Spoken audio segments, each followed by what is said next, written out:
Hey out there, and welcome to today's Search Engine Journal webinar. Hope you're having a great day, and we're thrilled to have you here with us.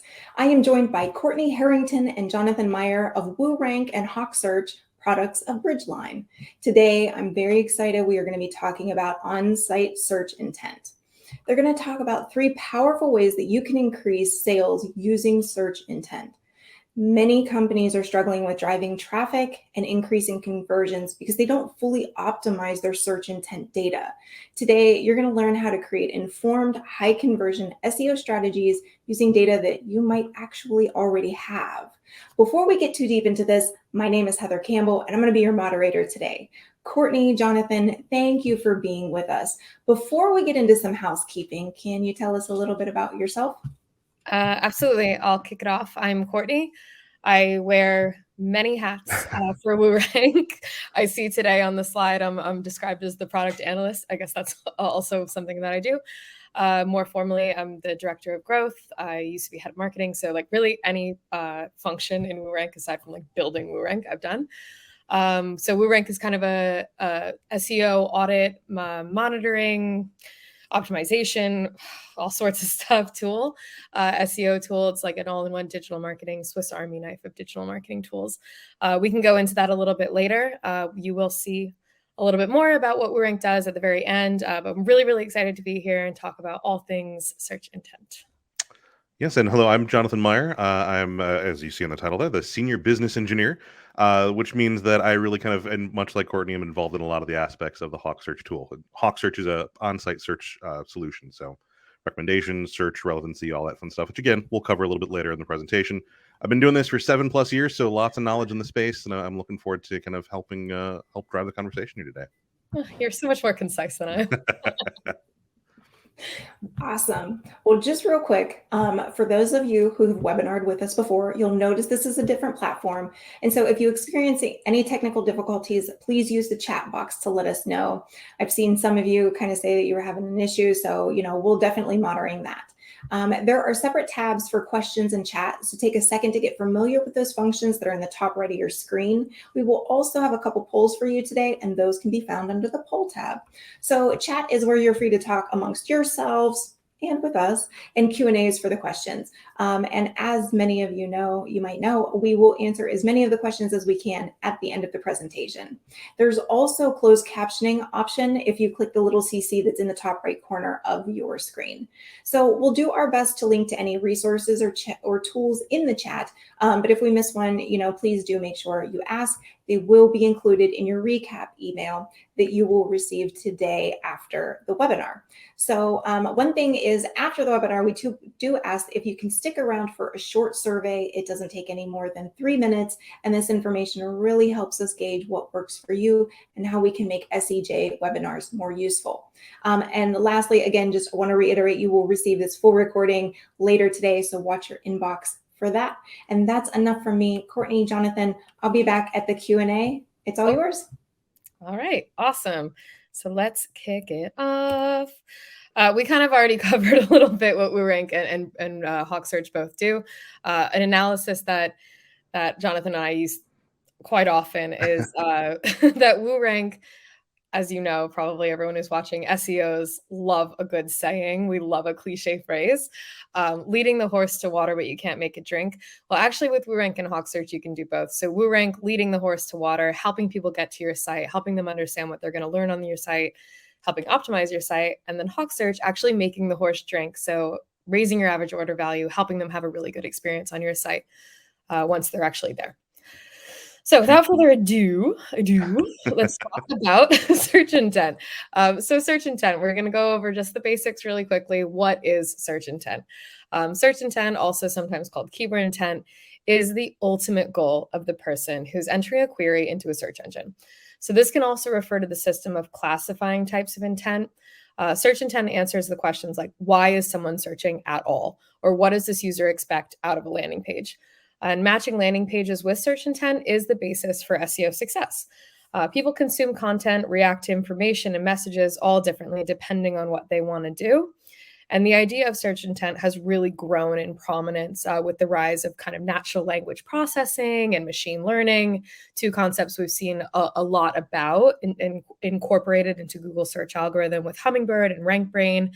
So essentially search intent helping you kind of match Google, because Google is so smart now. It like absolutely knows what you want. Like Google knows what I want before I even know what I want. So I mean, it's true. Like they're smarter than any of us here watching today. But really important is how to actually group the search intent. So we can really say, you know, with definitive, like every query has its own unique intent, but there are 4 basic ways that we can group the search intent: informational, commercial, navigational, and transactional. So we'll briefly go over what these mean. Informational. So this would be the intent to actually learn something. These users want to answer a specific question or solve a specific problem. These often are going to include the how-tos or the what is or just a topic. Like for me, for my last informational search, it was how to get dog vomit out of my new carpet. Oh no, new carpet? New carpet, yeah, and it Oh. was a new Chanel lipstick. That dog has champagne taste on a beer belly. So I don't know, what was your last informational? I'm 40 years old and I did not know how to make an omelet. So I actually Googled the other Oh, day how to make an omelet, and it actually came out really good. But yeah, Google to the rescue. yeah, right. So again, reiterating just the intent to learn something, whether it's domestic, like Jonathan or I, or something more interesting. Entry level domestic. Commercial would be the intent to learn in order to do. So these users are looking for more information, but their end goal eventually is going to be to buy or to interact with something. So while they are looking for specific information, they actually could be convinced to convert given the right landing page. Now, this is going to be an example of, I'm going to really like show my age and stage in life right now, but like top 10 vacuums or like, you know, what's the best vacuum for pet hair, or you know, what's the best, I don't know, bank to invest with. But essentially people are looking for a means to an end. They do actually want to convert once they have done their research, so they have some commercial intent there. Courtney, are you telling me that your searches for best bar in town are behind you? Not anymore. And then the next day it'll be like, how to get rid of a hangover. We have the commercial and the informationals. Yeah, see?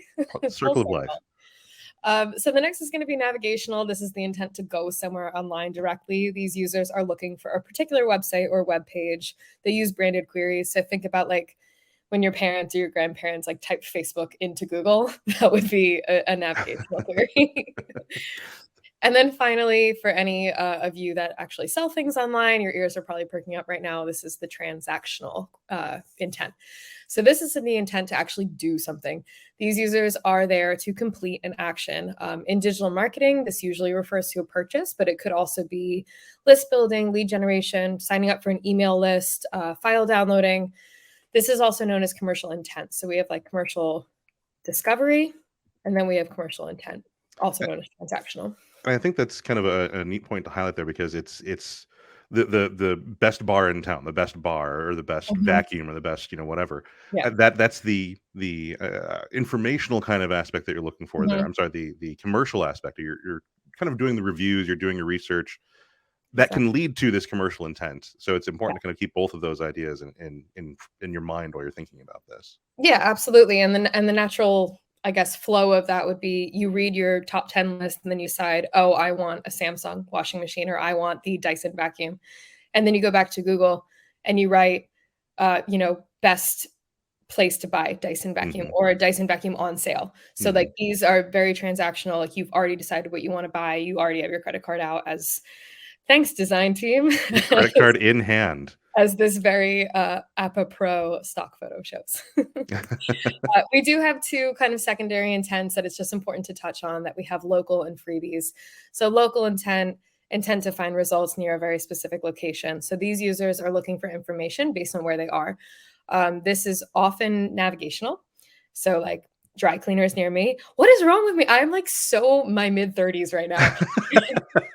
You're owning it though. Or something cooler than that. Could also be informational. So opening hours, what forms of payment are accepted, or even transactional, like how can I contact them, click to make a call, make a reservation. So an example of that, like me in London, like I could look best places to eat pizza in London or something like that. I'd probably get a lot of results because London is humongous. So maybe like by neighborhood would be more appropriate. But this is when you would see that local 3-pack and Google actually suggesting places near you that you might want to go with reviews and stuff. And then the next one is the freebies. So this is the intent for people to not pay for what they want. So as I mentioned, again, I'm in London. We actually don't have HBO here, which is crap. So you could see me searching like watch Euphoria for free or something like that. So it's the intent to like not pay for something. Targeting this intent might or might not make sense for you if you have a free trial or if you offer like freebies or free samples with an actual purchase. Might make sense to you, might not. But I digress. So search intent in keyword research, the real, crux of what we're talking about here. Ideally, you will research keywords segmented by topic and by intent. So for example, if you have a website selling washing machines, I wish I thought of something cool. I should have said something cooler. Your keyword research output should be grouped along these lines. So you have, one product with 3 different search intents. So washing machine informational, that would be how does a washing machine work? Or how can I don't know, fix my washing machine without hiring a plumber. And then washing machine commercial investigation. So top 10 washing machines for pet hair or silent washing machines if you have like a newborn at home or something. And then washing machine transactional, which is with the actual model and the make and what benefits it has for the user. So if you have 3 washing machine models that you sell, you'll end up with 9 groups of keywords. I hope that makes sense to everyone that's watching. Jonathan, does that make sense? Yeah, no, it's very clear there and kind of how you would break down that information to make sure you're organizing it in a way that makes sense with search intent in mind. And I'm sure people who are watching are like, oh, it's so much content. Like how much content do a lot? You have to do a lot of content. Like suck it up. So my main question, first poll question, just as a reminder, in the chat, I believe there's a poll tab. You'll be able to answer this poll right now.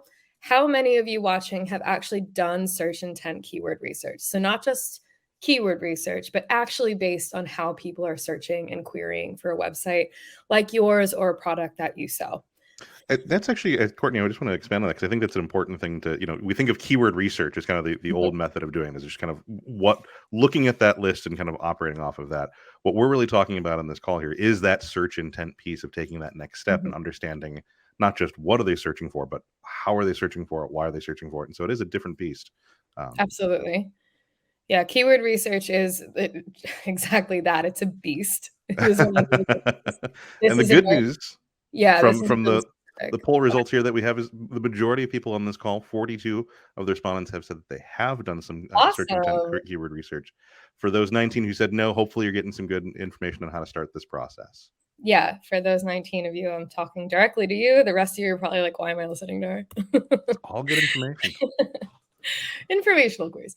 So how do you determine search intent? This is a very important thing to note. The search intent of a particular query can be obvious. Like what all the examples that we just gave you were very obvious. Buy now, what is? But for less obvious queries, we can actually use our trusty Google to determine what that search intent is for that keyword. The search engine is always going to give you the answer right in the SERP. So let's take a look at something that Google has determined as informational. So the SERP for a less obvious informational keyword, backlink building. Backlink building could really go like either way, right? Because some people might be looking to buy backlinks. Some people might want to learn about backlinks. So when we go to Google, we can actually learn what Google is saying. So the top results are how-to guides. So with just a cursory glance, we can tell that the query backlink building is viewed by Google and by your audience as an informational query. You can see the people also asked section as well here, which is one of Google's most useful featured snippets, in my opinion, especially when you're looking to create content and looking for new content idea. So you can see here that just by the how-to, what are 10 smart ways, link building, the beginner's guide, all of these are really informational. And the people also ask questions are very informational. How do, what is. Again, that doesn't mean that you can't rank a transactional landing page for that query. It's just probably not going to rank above the fold. Like it's very, very rare that would happen. And on top of that, your visitors probably aren't going to engage with your page because they are looking for content that explains the concept or the process. And then if you were to recreate this on your own, if you were to go in and look for backlink building in your own Google, you would see a lot of ads. Now, this is a clue that there is some commercial intent for this keyword behind this query. If people are using this query to find products to buy, you will bet that PPC advertisers will bid on it. They will sniff it out. Nothing against PPC advertisers whatsoever, but they are like truffle pigs for things that will make them money. So yeah, you'll probably see a lot of ads for this as well. But majority organic, all the organic links that you're looking at are how-to guides, so informational. On the flip side, if we take a similarly kind of basic query that doesn't have any of those trigger words like what is or buy now or top 10, just baby activity chair. I'm so regretting the example. Like, should have done like disco ball or like beer. Baby activity chair.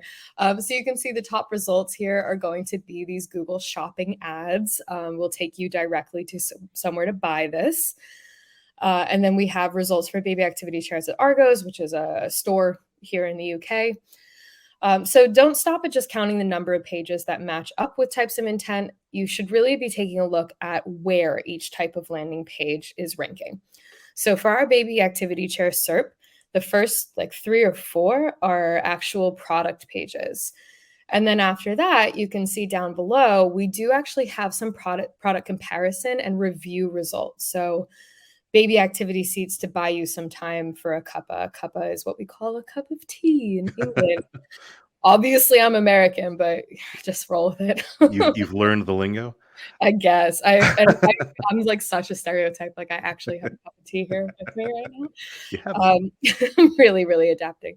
But anyway, this is a strong indication that from Google that searchers are going to get more use out of transactional pages than they would out of a comparison page, this commercial investigation page. But that doesn't mean that you can't rank on the first page if you have commercial investigation. However, Google is seeing that transactional content has best matched people who query this. So you probably won't rank any higher than like the very bottom. And again, this is a featured snippet here, images, featured snippet, Google Ads, featured snippet. Another example again that people also ask, featured snippet, which brings us to our second poll. Is your website featured in any of Google's featured snippets? So is your website in a people also ask snippet? Are you in the knowledge graph? Do you have a drop down in the video section, video packs, anything like that? Like, have you managed to get your website featured in one of those Google snippets? And while we're getting some of the results coming in here, the other thing that I like about what that functionality you just showed of taking the keywords that you're seeing and just plugging them back into Google and seeing what comes back out is, it's kind of like reverse engineering Google of like, you might not know what the search intent is here, but by just asking Google like you were a searcher, you're going to understand what they think that actual criteria is. I think it's a really clever use of the tool, kind of absolutely turning it back on them. And I would suggest use incognito. Like, I don't know why this isn't like common knowledge, but I often, with the WooRank tool, I often will have people who are like, but I don't understand why you're telling me I'm not ranking. Every time I Google this, my website shows up. Yeah, because Google Google knows you. Like Google knows you. That you go to that website a lot. So if you sell, I don't know, like chapsticks, then chapstick Courtney. Like, it's practical. It's winter for a lot of people. Let's get chapped. On my desk for something fun. If you sell calculate, if you sell sunglasses and you go to your specific sunglass website all the time, Google is going to show you your website when you search for sunglasses because Google knows that that's a website you frequent. So go into incognito mode if you want to get an unbiased SERP. Good to know. And from the results of the poll here, for is your website featured in Google Snippets, we have a little bit more of an even split. We have 36 of the respondents saying yes, it is, and 23 saying no. So kind of a right down the middle there almost. Yeah, those of you who answered yes, let us know in the comments like what sort of featured snippet you're featured in, and if you've seen any activity from that, because there is, like, not to digress too much, but there's obviously a lot of debate in the industry of like, is this actually helpful? Like Google's really just trying to keep people on Google instead of like clicking through to the site. So what feature snippet are you in and have you found it helpful? Moving on. How do you optimize for search intent? So the place to start optimizing for search intent is your marketing personas. These personas should be driving most of your marketing efforts anyway, but are particularly important when it comes to intent optimization. This is because your personas really ideally should be covering customer goals and tasks to complete, pain points and challenges that they need to overcome, and then how they actually use your products and services. So understanding the needs of your customer will actually help predict their intent behind a particular search. And then you can target these people by creating specific content for each persona and each content. And you're like, more content, Courtney, why? Yes. Content is king. Content is king. It feeds the beast. Still relevant now, 2022, it's still relevant. Like stellar content will always help. So step one, finding the right questions to answer. Best way to learn what questions to answer, look at the SERP. People also ask. So again, on the same vein as making an omelet, let's talk about poaching an egg. So how to poach an egg, you can see here we have like one organic result, and then we have people also ask. So when you create content targeting egg poaching searchers, focus on answering these questions. Some good sections this content could include, like besides just a basic how-to guide, the definition of a poached egg, like how does this differ from sunny side up? Guide on how to poach an egg, like how long it takes, do you use vinegar? Another one really good for commercial intent is a curated list of like really good kitchen tools that you would suggest to actually achieve this egg poaching. I don't know. I don't know how to poach an egg. So no. I didn't know how to make an omelet. So. I know, this is like years ahead of your skill set. So a quick note about that last item that I just mentioned, like even if your business offers egg poaching tools, don't hesitate to include some other alternative tools, even if they're your competitor. Obviously, you want to include your own product at the top and really like sell your own product. But mentioning competitors is actually a great way to build authority and trust with your audience. Also, Google sees those as, semantically related, so it can help your on-page SEO. Yeah, you've heard of brand X, you've heard of brand Y. Now here's our brand. Yeah, exactly. That relationship. I don't know how many tools there are to poach an egg, but we could find out. And apply it to your own product, which I'm sure is more interesting than any of the things that I've chosen today. Step 2, finding existing opportunities. So you're going to have to actually open GSC for this one. So head over to Google Search Console, go to the performance report, and check which queries people are currently using to find your website or website like yours. So for informational intent, you can filter queries to include those interrogatives like what is, how to, where is, when is, why is. And then for commercial intent, we can search for things like top 10 or reviews or best of, and you can then see if any of your pages are actually showing up for queries like that. And then finally, adding value to your users. Oh, not finally, I do have another point after this, but adding value for your users. Best way to optimize a page for search intent is to make sure your content adds value to the user. Useful and valuable content is in-depth. This does not mean word count. I'm not talking about saying and replacing and with in addition to, like that's not really what I mean here. It's not a college essay. So although there is a correlation though, in-depth means that readers won't have any more questions after they're done reading your content. Secondly, authoritative. So you should be able to back up every single claim that you make either by linking to a source or through your own data and research. And then finally, trustworthy. So trust can mean lots of different things and be built in lots of different ways, depending on the intent, topic, or content. But the best way to build trust is actually through third-party citations, such as backlinks, product reviews, external resources. So are people talking about this content? Are people trusting this content? Are they recommending it to their friends on social? That sort of thing. So do some research and learn like what types of content people actually find valuable. While investigating search intent, take note of content on the top pages. So again, going back to the SERPs and really using that to your advantage. You can also use tools like BuzzSumo and Ahrefs. And do you see how trustworthy and authoritative I am by suggesting one of my competitors just to help you guys out? Look at how trustworthy I am. Right, so Uh, it is, and informative. People share content that they find useful. So this will really give you some very good insight into what people are actually finding in-depth, authoritative, and trustworthy. Okay, so let's move on. I think this is finally. And helping machines read your content. So we have to go to kind of like the boring stuff right now, but technical SEO should never be ignored, even though I have been harping on about content. If Google and other search engines can't read or understand your content, then like there's absolutely no point of you even writing it in the first place. So let's talk a little bit about informational and commercial investigation intent. So for informational, taking the question or rephrasing it as the solution. So how to fix a leaky faucet versus why is your faucet leaking, and using that in the title tag and the H1 tag. Now, those are really, really important places to put your target keywords, because that's the first place that Google kind of looks and reads and scans and says, oh, this might be a content match for someone who's searching exactly this. Now, importantly, you can also use the H2 tags to note each step in a process. This is really important for like how to fix a leaky faucet or how to change a tire. But as Jonathan and I spoke about before, who doesn't do that?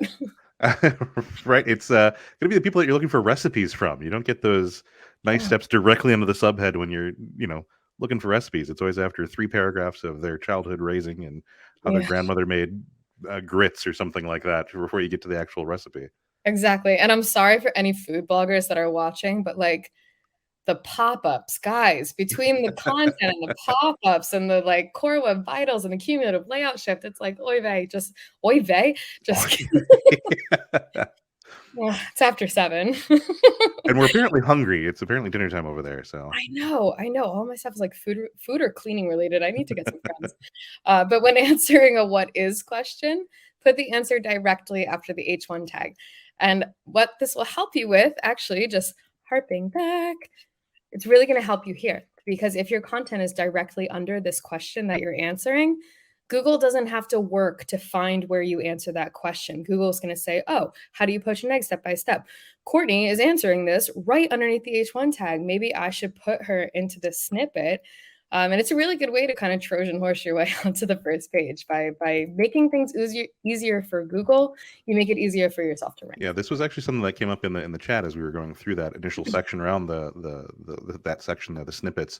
So that's definitely some information to take back for that answer. There is, how you're structuring that so that Google can read that content a little bit better might be able to help in that situation. Absolutely. So again, with the helping the machine read your content for transactional intent. So everyone who sells things on your websites, listen up. Your page should be optimized completely around the conversion. Again, these people are ready to pay. They are ready to buy. So limit your links. Like, don't give users a lot of options when it comes to links on the page. You don't want it to be like a yellow brick road situation. You want them to absolutely know, like, okay, I can buy right now. I'm ready. Credit cards out. So limit the links in your header, limit the links in your footer. Don't put any links above the CTA. Ideally, the conversion should be able to happen like right away, right on the page, above the fold. Yeah, that's all I have to say about that. The next one, using a visible and unique CTA. So putting that front and center on the page should be visually speaking. It should it should stand out from everything else on the page, just from like a design and color perspective. Images, text, video, and other media on the page should not be detracting from your CTA. Like, again, these people are ready to buy, so make it easy for them. Your CTAs should be clear and descriptive. People should know what they should do with, or what's going to happen when they click that CTA, right? Yeah. The clearly labeled add to cart button lets you know it's going to add to cart. If it said I'm ready, you don't really know what you're ready for if you're clicking that button. Yeah, you never know what an I'm ready button is going to take you to. So, yeah, it should be really no nonsense. Like, don't put any obstacles in the way. Like, don't even make them think for a second. And then finally, using commercial-centric words in the page's H1 tag. So again, harping back to that H1, importance of the H1 tag. If it's a product, use the product name. If it's a model, use the model name, and also use this in the title so that you can again reiterate what is being sold there. Finally, this is the really boring part, and I'm really sorry about this. This is the gotta But eat your vegetables part of the exactly, yeah, precisely, precisely. And I'm sure everyone's like, oh, but writing the content sounds like vegetables too. This all sounds like vegetables. But technical SEO for search intent is also really important. I mean, let's just take a look at all the ones that I said here. So SEO content, your title text, your meta descriptions, the alt text that you put in your images. These are all super important for Google to understand what it is that you are talking about or selling or explaining. Your structured data, very important as well. I don't want to go off on a tangent and talk about structured data too much, but structured data is a fantastic way to help Google understand everything about your page. This is also going to help you with those featured snippets. So those of you that answered, I'm not in a featured snippet, like, oh, and you're feeling a little left out, structured data is a great way to tell Google, like, this is an FAQ, or this is a product, or this is an image. It's really, really great way to speak their language. Mobile friendliness. I mean, mobile friendliness, especially for transactional intent, like, or local intent as well. I mean, I'm not in the middle of London looking for a place to eat that night and like whipping out my laptop. Like I'm on my phone saying, where's the best pizza for me, or how to, where to buy a phone charger if my phone's about to die. I don't know. But also for transactional, like, I hope my bosses are watching right now. I never buy anything personal during work hours. No. Like, I would never go to a website to buy something for myself during work hours. Like, That's all research. that'd be unheard of. Yeah, exactly. I'm just getting screen grabs for my next webinar. But really, like, when I am buying something or looking at things to buy, I'm usually on my couch on my phone. So making sure that your site is both desktop and mobile friendly is super, super important. Site security. If you take people's payment information, your site better be secure. You better have an SSL certificate up to date. You better make sure that your site is impervious to email spoofing or phishing, things like that. And then finally, indexing, just making sure that the pages that you're so lovingly and painstakingly creating to match that search intent are actually being indexed by Google. All of this can be done in WooRank, but we'll go over that later. And something else to note here on this slide that I think is, this is good from the SEO end of things, but it's also good for your customers that are visiting. Oh, absolutely. Like mobile friendliness, site security. Those are things that your visitors are going to appreciate just as much as it's going to help you from the SEO side. Yeah, I mean, as much as we play by Google's rules, really everything that we suggest that you do is going to help your user in one way or another, even if it's invisible to them. So a mobile-friendly site, like, how frustrating is it when you're on a mobile-friendly site and everything is so small because they don't have the design? Yeah. So all of this stuff is gonna, at the end of the day, it's gonna help your users. Two birds, one stone. Yeah, exactly. So measuring performance. So ultimately, what are we going to do here with measuring performance? After you've done all of the search intent, you've done your keyword research, you've content matched, and you've created this content for all of your personas and all of their different intents, how do you see if it actually worked? So these are the 4 things I suggest that you measure after you've done the work. Time on site. Great way to measure if people are actually enjoying your content. The longer they stay, the more value they're getting out of what you've written or what you're trying to sell. Bounce rate on the other side of it, if they immediately go back to the search engine result page from your page, that means that they did not find what they were expecting to find. So time to take a good hard look at your content. Like, are you misrepresenting what people are going to be reading, or have you totally missed the mark with their search intent? Engagement rate. So are people actually clicking the buttons that you want them to click? Are they sharing this with their friends? Like, how active are they once they get to this page? And then finally, the creme de la creme, the conversion rate. Are people buying what you're selling? I mean, for lack of better words, and another cliche for you, do people want to buy it from you? Like, are they buying what you're selling? So those are the 4 ways that I would suggest that you measure it. That's all I have from actually leading the horse to water perspective. Now I'm going to hand it over to Jonathan for how do you make it drink. So you got the horse to water. What do we do while they're there? How can we make that as enticing as possible for them? So now we're going to be looking at this more from the on-site search portion of kind of the concept. The good news is that a lot of what Courtney covered can really apply to how we're looking at the on-site search portion of this. So just like, the criteria that you're using from a search engine like Google, you can use those same kind of experiences, use the same kind of criteria to really look at how the on-site search functionality can be improved. Mm-hmm. So we want to start with a poll question. Do you run? Yeah. Do you run an e-commerce website? Now, I'm assuming, and we'll take a look here as the results pull in. But obviously, this is going to drive some of how you're focusing on those questions. How are you looking at that search intent? How are you going to be building out those experiences to meet the questions that are coming across the site? And really, search intent from an on-site search perspective can really account for both of those use cases. Looks like as we're coming through here, it's neck and neck. We're 26 to 23 here, just a little bit of an edge on yes, I do. So we'll think about this as we're talking about kind of the answers here. The final results are going to be 26 for yes, I do, and 31 for no, I do not. So just a little bit of an edge here on the non-commerce website end. So we just got a bunch of SEO geeks in the. Yeah. Well, we'll help you have some information on how you might work for an e-commerce functionality, and really a lot of this can be brought out to content, enterprise search. Absolutely, yeah. So one of the key things that you can use from that search intent, and it's one of the most straightforward examples that you can think of, is understanding the gaps in your catalog. And really, this is taking a look at those analytics and understanding this is what visitors are searching for on my site, and what do I actually carry? So that's going to be things like, are visitors searching for brands or manufacturers that I do not carry? Sizing, materials, colors. These are variations of products that you might offer that maybe you don't carry that specific version of it. I'm looking for a 2X sweater and you only carry up to XL. Those are going to be those gaps that you can help identify by what your visitors are searching for. Because again, that search intent on your site search, you already got the visitors there. You've gotten them to the water. Now we want to make sure that while they're there, they're finding exactly what they're looking for. They're able to drink from that. So using that search intent to understand what are they looking for against what you currently have in your catalog and identify those gaps. Now, one of the things that this can lead towards are new product lines that you might want to introduce. As your visitors are coming to your site and searching on things, if you don't carry what they're looking for, that can be an indication to you that this is something maybe you should think about carrying. Should it be expanding your catalog into, because visitors are on your site and looking for that kind of product there. This can also be used kind of, as we're talking about how you can use Google to kind of reverse engineer, understand what that search intent, I'm looking for a baby activity chair, and that's a very simple three keyword search, but Google views that as a commercial intent kind of search. You can do the same kind of things to reverse engineer that towards Google.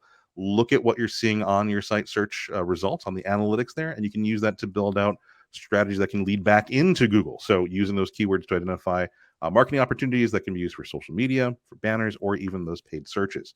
This just allows you to not just look at what Google is reporting, but then when you think about it from an on-site search perspective, again, it's the idea of you've already gotten them to the water. The searches that your visitors are doing on your site are much more focused in their intent. So this gives you a way to be very, very hyper specific in how you're building out those marketing strategies that can be pushed back out to other environments. Full circle. And of course, identifying trends. I teased this a little bit with that idea of looking at product lines that are going to be added in, but it is a good way for you to identify trends on your site. This is a good way for you to look at not just what your visitors are doing now, but looking at what they're going to be looking for next. We look at this from an idea of, we kind of talked a lot about kind of, the content and how you look at the content. Now you got to look at the technical side, and there's all the kind of concept of eating your greens, as it were.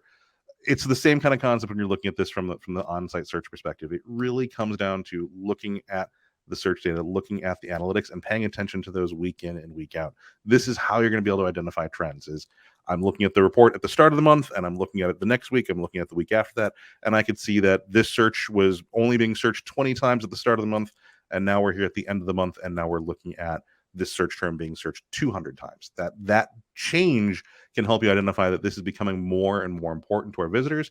And as you do this more often, it becomes easier because you can see that, oh, this was searched 20 times, and then next week it was searched 50. You start to learn your customer base and know that will most likely start to continue down that same trend.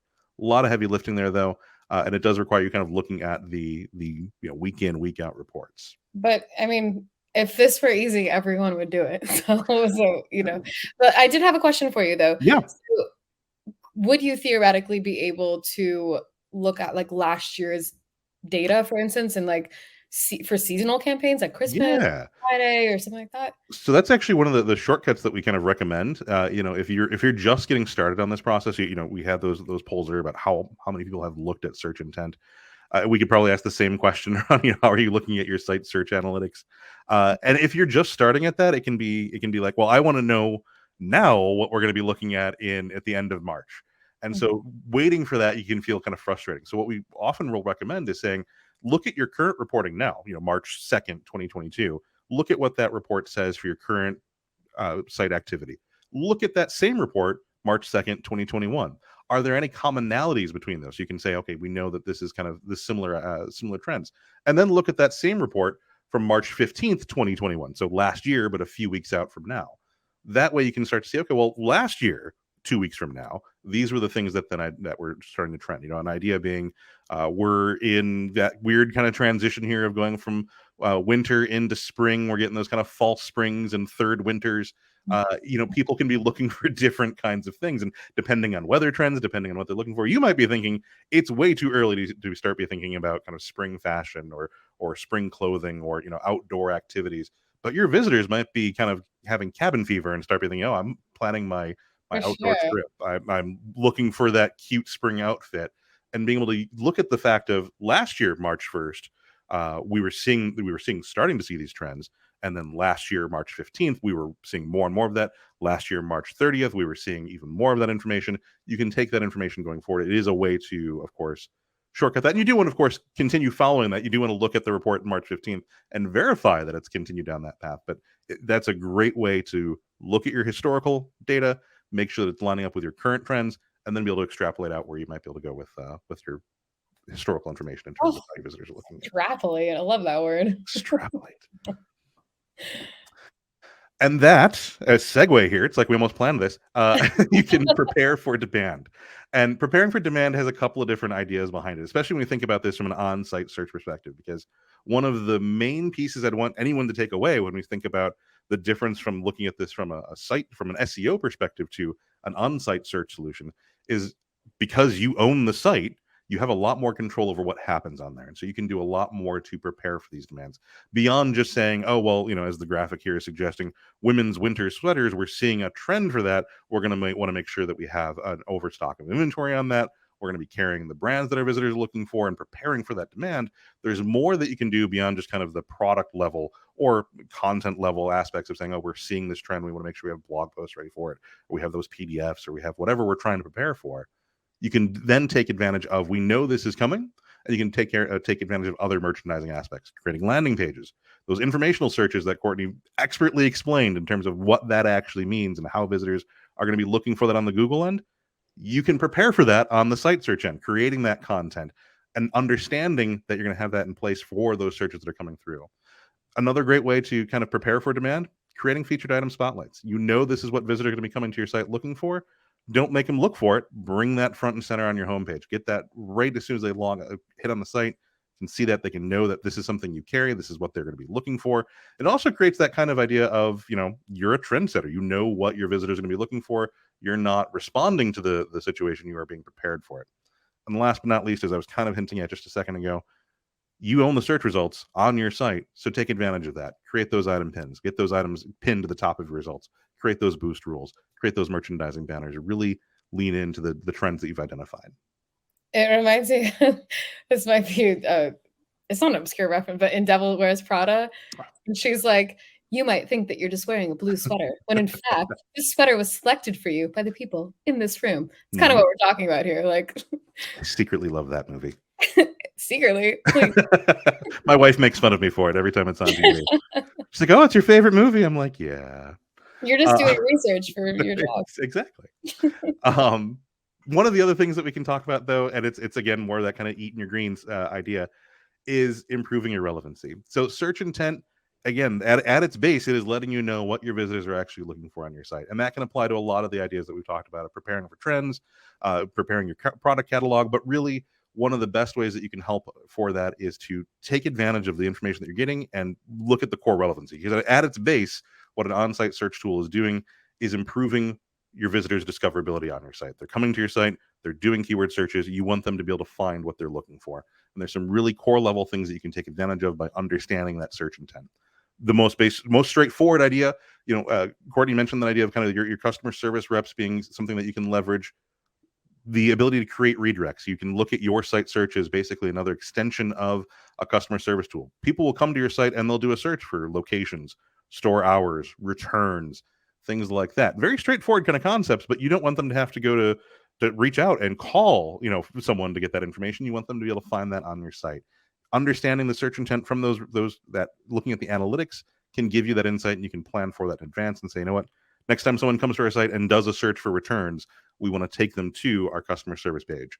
And that, of course, expands out to other ideas of I'm looking for a brand. While the site search tool should hopefully be able to return relevant results for that brand search, you can provide a much more curated experience by redirecting them towards a landing page that you've created that specifically highlights the brands, the categories, the styles that you've created that you want your visitors to see. Other ideas, synonyms. Obviously, want to make sure that, Courtney's in the UK, I'm here in the US. If someone's doing a search for a torch versus a flashlight, cuppa versus tea, we want to make sure that we're understanding those synonyms and creating those, that regardless of where you are in the world and doing those searches, you're finding that, again, search intent can help you understand that. And then, of course, your core field rankings, making sure that when someone's doing that search, are we looking at the right data to drive that relevancy? Understanding search intent and what those visitors are expecting to find can help you tweak that core relevancy, as well as the rest of the merchandising rules like boosting and bearing and visibility rules. Just making sure that beyond all of the other kind of high level search intent benefits that you get from this, you want to take a chance to use this information to improve your core relevancy. Cool. So that's all we have for you today. I'm just gonna really quickly put on my marketing hat and tell you about WooRank, and then Jonathan's just gonna really quickly tell you about HawkSearch.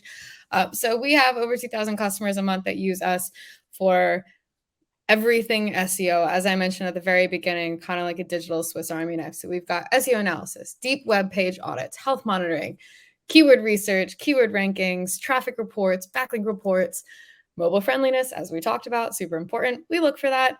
Technical performance, security, privacy, social media profiles. These are all of the key data attributes that we look for, but that really is just the tip of the iceberg. We also offer bulk reporting. We have an API that can help push this data to your own system. We have lead generation powered with Zapier, which is a brand new feature that we're working on. Customizable PDF. So if any of you out there are actually like SEO people and you have an agency or you freelance SEO, we have a whole suite of sales tools for you there as well. And if you're interested in trying WooRank, we have a little offer for you. We are currently offering 15% off of annual subscriptions for new signups. Don't bamboozle me again if you already have a WooRank. New signups, 15% off of an annual plan. You do still get the 2-week free trial with this annual promotion. So you can still try the plan before you sign up for this promotion. And I believe it's in the handouts section, I think, the handout section next to polls, probably. Yep. I can't see that, but that's probably where it is. So if you're interested in signing up for something like that, so just check that out. And then Jonathan will tell you a bit about HawkSearch. So as we kind of, two great tastes that taste great together, WooRank will help get your SEO in a good spot. And then once you're there, all the functionality we're just kind of covering there from the best practices and what you can do with that, all that analytics information, HawkSearch is built to kind of help extrapolate that and really kind of finish off the thought there. So HawkSearch is a site search solution, which means, of course, we have great on-site search relevancy, but we're more than a search tool as well. We have a lot of landing page functionality. We have the ability to help out with that SEO functionality from an automated, I can say that word, automated sitemap generation, as well as unique features like being able to do recommendations. We really put an emphasis on the merchandising interface. So the concept of being able to boost or bury or create item pins, we want that to be very straightforward. You're spending all this time on your analytics and reviewing all these reports. We don't want you to have to spend hours kind of learning to create a boost and bear rule. It's very straightforward in our tool. And then one of the neat things that we have rolled out more recently is our search information management tool, which allows us to do some data normalization. So what we see a lot in kind of the B2C space are things like, color matching. Someone might have unique colors. Nothing's ever just called orange anymore. It's called, beach sunrise. But when someone's looking for when someone's looking for a color, though, they're not going to search on beach sunrise. They're going to search for, I'm looking for an orange shirt or an orange sweater, an orange dress. But you want to be able to return the beach sunrise dress. So with the search information management tool, we can help accomplish that, as well as like unit of measurement conversion and some other neat things. So can really help kind of finish. Once you got the horse to that water, we want to make that experience as easy as possible. Absolutely. So I think we still have time for some Q&A. So I can't actually see the chat. So if there's any questions, Heather, if you... I think that this was a fantastic webinar, you guys. Thank you. Thank you. Great job. I was entertained the entire time. Aw, you flatterer. I'm actually interested to see what Courtney's next deck looks like. Like, you know, every example she gave was like, oh, she was like, I can't believe I did that. What's the next one going to look like? Like, is it going to be all glitter balls? I'm excited to see it. Yeah, I mean, I discovered how boring I am during this one. I need a vacation, bro. Well, I'll tell you what, hang out with us for the next 10 minutes and then you could go have your vacation. But let's get to some questions. All right. So from Andy, he asks, I'm sorry, did you say something, Courtney? I said hi to Andy. I won't do that again. I'm sorry. That is okay. No, it's all good.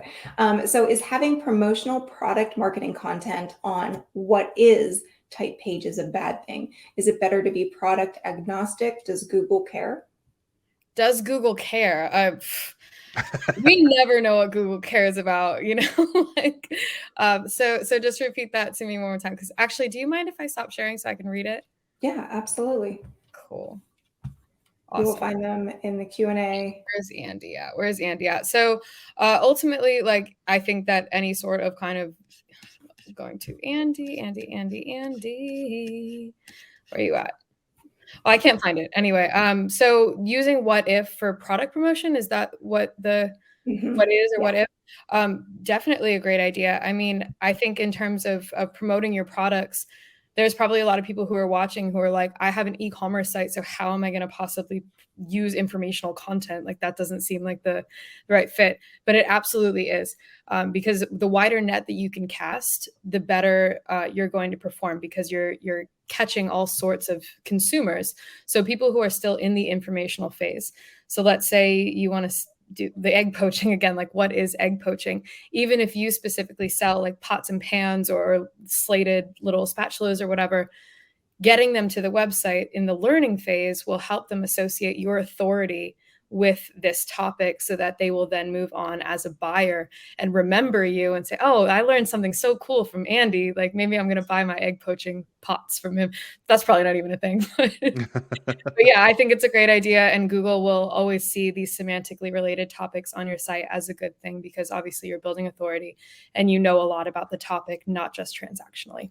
And from a site search perspective, to offer a little additional insight there, you know, it's one of the ways that we see businesses being able to differentiate themselves from, you know, your Amazons and your Walmarts. They don't have a lot of informational content. It is all commerce based. So being able to drive visitors to your site with that information, and then also the commerce end of things, really is a good way to stand apart from the competitors in the space.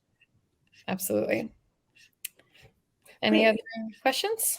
Yes, we have a question from Gail. A good question. She asks, how do you assess what content users find valuable? So all of the things that we talked about at the end about measuring your success, that's a really good way to associate that. So the one metric I would definitely look at, if I can maybe pull that slide back up of measurement, time on site. That's a really great indicator that people are finding your content valuable, because if they weren't, they would go back to the search engine result page to find something that, here we are, measure performance. They would go back to the actual SERP to find what actually does match something that would give them the content that they're looking for. Another metric that I would suggest looking at are shares.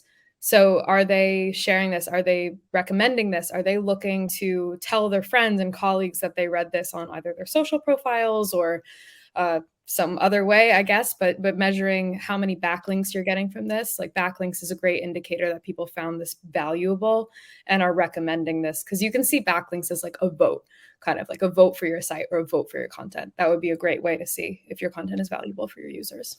And Courtney, to not put you on the spot, hopefully, but I would imagine the concepts of what's an important metric can change based off of what the search intent is.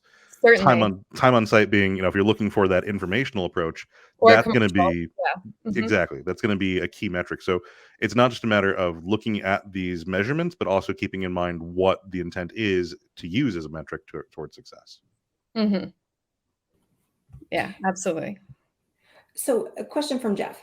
Is it appropriate to have pages for different search intent on the same topic in the same website?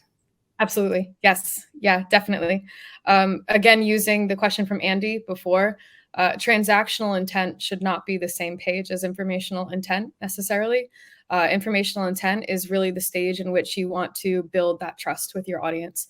So if you're overtly selling to them on that page, you will lose a little bit of credibility with them. So if you have those two different intents, you should be creating two different types of content. That goes back to the washing machine example that you had at the top, where if you've got the way that you'd want to structure that, the criteria around that washing machine is going to be: I have a washing machine, let me create content around the informational. I have a washing machine, let me create content around the commercial. I have, and so on and so forth from there. Yeah, and how many times, like, I know this has happened to me, but when you are searching for something and you legitimately just want to learn something and you go to a website and every other paragraph they're like, this is a great way to do it. Like, our product can help you do this, and our product this, Yeah. and our product that. It's like, wait a minute, I didn't come here to be sold to. I came here to learn how to do this myself. It's the rise of everyone appending Reddit to their search term to get user real information. Exactly, which is a navigational search. We know what we're talking about. Absolutely. Okay, another question. Do you recommend any tools to analyze search reports each week? WooRank. And HawkSearch. No, it's and obviously, Google Analytics and so on. But it really comes down to, there's obviously big players in the market, Microsoft Power BA or BR, and so on and so forth. But it really comes down to, even if you have just kind of the native, whatever your platform might be using, putting in the time more than anything is really the key metric. You can have a great reporting tool, but if you don't put the time and effort into it, it's not going to really pay dividends for you. That is, at least from my experience, that's kind of the way I'd look at it. Courtney, anything to add there? No, I completely agree. Yeah. Excellent. So we have about 4 minutes left to see if we can take one more question here. I'm trying to find one that's very specific. Go ahead, Courtney. Yeah, I know. I'm looking through to see if there's any that and by the way, if I don't get to a question, you can email me directly if you have a question for us at WooRank. It's super easy, just Courtney@woorank.com. So if I didn't get to your question, you can feel free to email me directly. We're never going to hire another Courtney. It's always Courtney at WooRank, or it'll be Courtney S or Courtney J. Just me. Yes, absolutely. All right. Well, I would say for that point, if you don't see anything else in there that you guys want to kind of tackle. I have one for Jonathan. This looks like a Jonathan specific one. Is adding a search bar to your website, would that help with user experience? Oh, 100%. And I don't just say that as a person who works in the search space. I know that can seem disingenuous, but no, it is literally one of the best things you can do for your site, because as people more and more, even if only 30% of your visitors interact with your site search with a site search bar, the percentage of people that actually convert off of that experience is much higher. And you can really drive kind of the engagement with that search bar in terms of placement as well. It can be a very powerful tool, and especially if you lean into it with putting a good tool behind the scenes on it. But even if you're just using a native, most CMS platforms, most of your providers will have some kind of search built into the tool.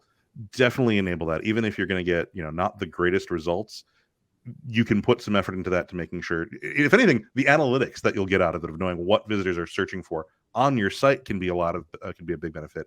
Like we talked about in the slides, of using that information to then feed back into other criteria, other marketing strategies. If you enable that search bar, you'll at least get that piece of the puzzle. And then you can put more effort into kind of improving those results and making sure that visitors are able to find it. But it is, as we move forward, as people kind of expect, especially in a mobile environment, I mean, think about it. When was the last time you used, the navigation links and you tapped through on a mobile device to find what you're looking for? You went to the search box, you typed in what you were looking for, or you used your voice to text search to find what you were looking for, and you went that way. As we move more and more into this mobile experience, and it's already shifted to being more than half of the people that interact with search are from a mobile device, it really is just an expectation that people are going to have for coming to your site.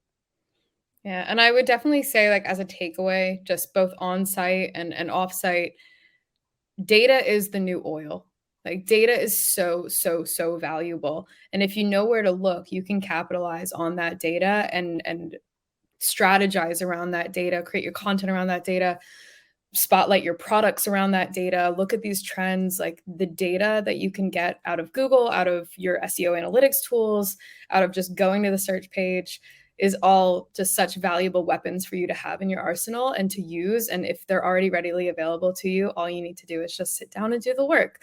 And no one said SEO is easy. I think everybody here knows, like, no one said that this was going to be like a silver bullet for your marketing strategy. It does take hard work, but it actually, I mean, the rewards that you get from a solid SEO strategy and taking what we said today and putting that into practice is so much more long-term valuable than like PPC. Again, no offense to PPC people if you're watching, sorry.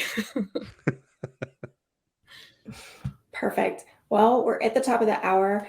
Before we go, Courtney, I know you gave your email, but let's start with you. Courtney, let the people know where they can find you and WooRank, and then Jonathan, let's do My the same address? Yep. Well, I'm in London. No, but I put my email address into the chat. I'm also on LinkedIn, not very active on LinkedIn, but I'm on LinkedIn. You can find me there, Courtney Harrington, Director of Growth at WooRank. If you want to get to me through support, you can go to support@woorank.com, but direct to Courtney at woorank.com would be the easiest way. Yeah, and you can, obviously, our website's hawksearch.com. That's probably the easiest way, because you can get a request out to our team there for a demonstration, which I would be involved with. If you did want to reach out to me directly, I'm jmeyer at bridgeline.com, so pretty straightforward there as well. And yeah, the hawksearch.com. Awesome. Well, again, Courtney, Jonathan, I want to thank you guys so much for being here with us today. Thank you to everybody who stuck around for the hour. It was a great hour and we learned a lot and really appreciate it. So until next time, stick around for the survey. If you've got a couple seconds, let us know what you thought of the webinar, and we'll talk to everybody next time. Thanks. Thank you.